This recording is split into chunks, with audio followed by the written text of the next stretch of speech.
Assalamu alaikum wa rahmatullahi ta'ala wa barakatuhu. Yan uwa masoya na faɗin duniya baki ɗaya. Kamar yadda kuka sani, sunana Musa Imam Faruk a sanin masoyi. To na zo muku albishir da cewa ranar Asabar da misalin karfe 8 na dare 17 ga wannan wata na hudu da muke ciki, za mu saki sanin masoyi episode 6 insha Allah. Saboda haka ku shirya tsaf da ni da ku gaba daya don zuwa makalli wannan shahararren fim din mai suna sanin masoyi. Ku kasance da sanin masoyi TV, kuma ku ci gaba da subscribing na sanin masoyi TV.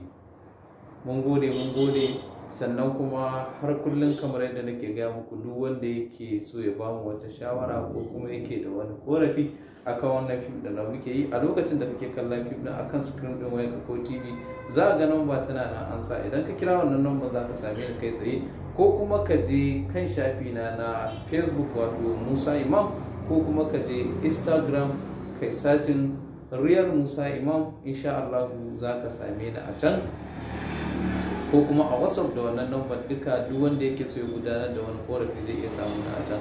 Amma insha Allah ranar Asabar za mu saki sanin masoyi episode 6 a YouTube channel din mai suna sanin masoyi TV.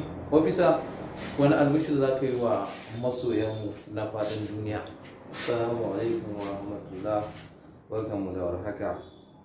Muna matukar godiya bisa haɗin kai da kuke bamu, kuma alhamdulillah muna ganin subscribers kamar ruwan sama, muna ganin viewers kamar ruwan sama. Ku ci gaba da mu haɗin kai, mu kuma bara mu watsa muku kasa a ido ba.